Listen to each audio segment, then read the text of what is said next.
Hi, this is my new to me 2023 Lincoln Aviator Reserve. It's got the 3-liter turbocharged engine in it, and I just picked it up a couple of days ago, and then the oil change light came on. So the good news is at least the dealer didn't do a light reset oil change without actually changing the oil. So this is fine with me. A couple of things that I needed was the recommended oil is a 5W30. Of course, Ford recommends Motorcraft, but we're actually going to need 6 quarts according to the owner's manual. Might need a little bit more, but we'll see. Got the oil filter. The oil filter is a canister. Well, it's not a canister. It's whatever you want to call it. It's what I would call an old-fashioned oil filter. This is a Fram. Comes with 3 O-rings and the filter. And for the changing the oil filter, you also need a 27mm socket. So I went ahead and bought one online. I'll put up here whatever it cost me. It wasn't that much. I think it's phenolic or plastic or something. So it fits a 3/8. I did not have a 27mm socket yet. You'll need an extension to reach down in there. And underneath the car, to get to the oil, it's going to have the new Ford twist-on plastic plug. And but to get to that, you have to take there's like a cover on the bottom, and going to have to pull out some pins, some press-in pins. So we're going to need a screwdriver or something like this to pop those out. And I believe I'm going to need an 8mm socket to pop a couple of screws out for the same panel. All right, so let's go ahead and get started. I'm going to put it on hoist and raise it up and see what it looks like underneath and get that oil drained out. All right, I've got to remove this panel to get to the oil drain plug, and there's several push pins and a couple of 7mm screws, not 8mm screws.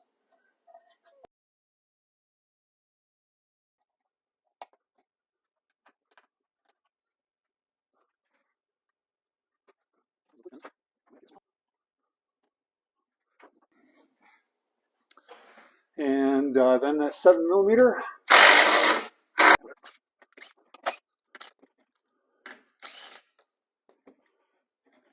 And that panel comes off.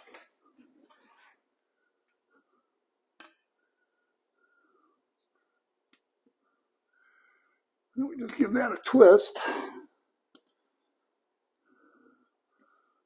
And that's going to come out.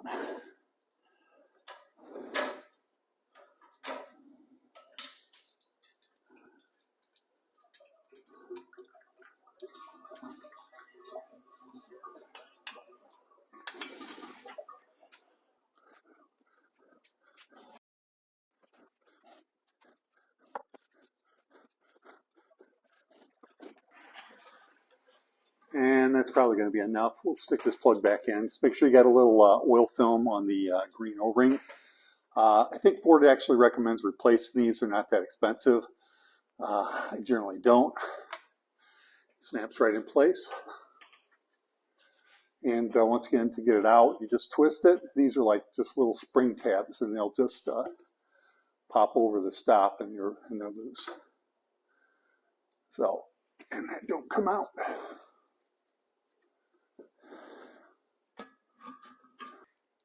Okay, we'll put this cover back on. We'll get these screws. Whoa. Get these screws started. And this panel does go underneath that front panel.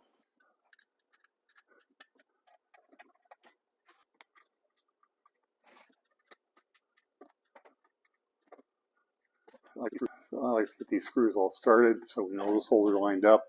And then we can push some these push pins in.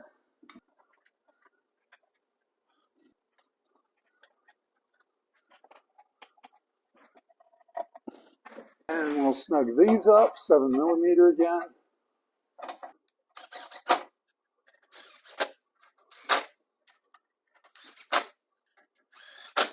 And let's drop it back on the ground. All right, under the hood, the oil filter is located right here. I think you can just see it on the camera. And the oil filler cap is right here, which you can't see because it's getting blocked by this brace, but it's just a regular oil cap that just screws on. So I've got my 27 millimeter socket with extension, and it's not quite lined up, but that's all right. And I've got a kind of a long extension or long handle ratchet. I don't think it needs to be that long, but it's on there pretty tight. There she goes.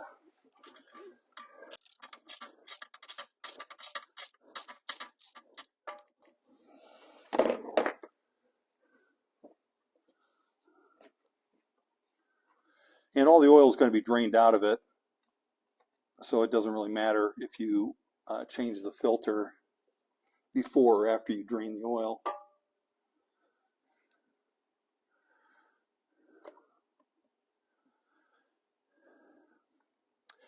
And the filter can was stuck in the engine, but it comes out. It can also be stuck in the canister. Either way, that's what happens. So we've got 3 O-rings to change.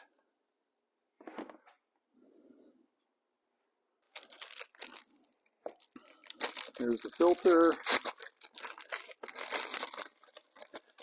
Here's the O-rings.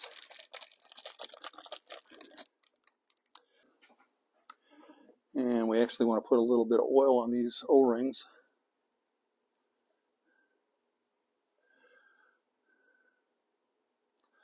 Helps them seal and keeps from getting cut.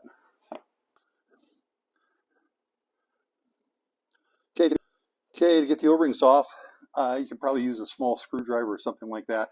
I like to use a plastic pick. This is actually more for air conditioning. That way you have less chance of actually scratching and the plastic housing by using a plastic pick.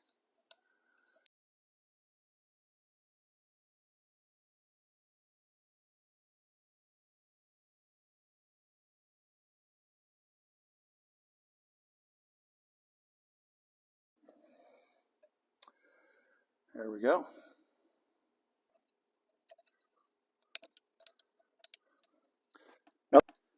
Now that one I dropped into the first groove only because it naturally wants to go there, and then the second one will roll over that groove much easier.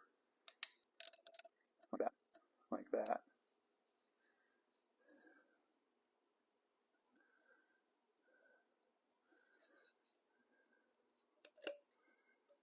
And man, this little one's gonna have to get stretched. I don't want to lose that. Of course, I still have my spare, but if I lose both of them, then I'm really messed up.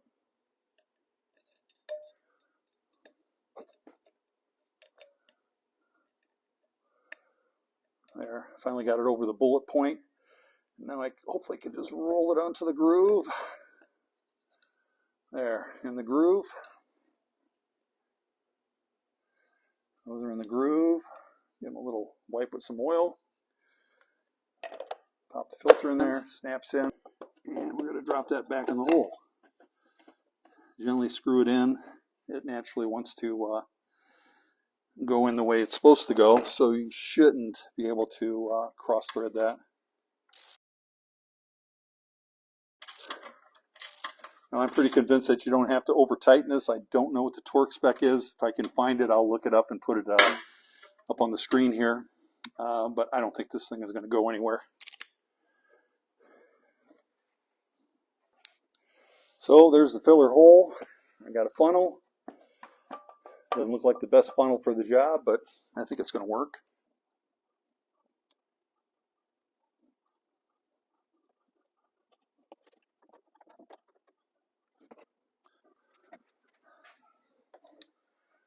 So I'm going to use a calibrated gauge here on this 5-gallon jug.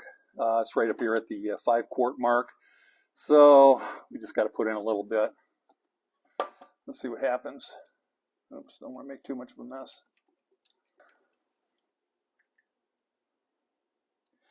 Put a little more in there. Let that drain down. Just a little bit below the full mark. See what happens.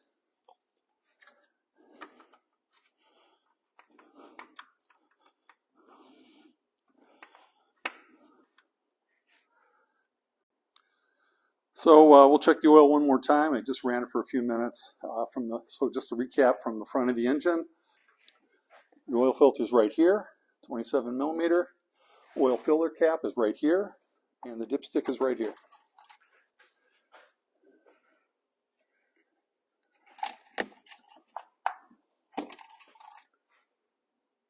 Well, it says it's down half a quart, so.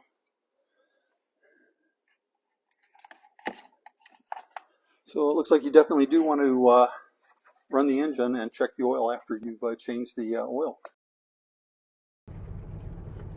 All right, the last thing to do is to clear the change oil message. So we're going to go ahead and hit OK, push it over for OK to clear the message. And then let's try and go down. And down here you see oil life. So we'll go down, down, down, oil, and hit OK. And it says it's at 5%, so we're going to hit OK to reset.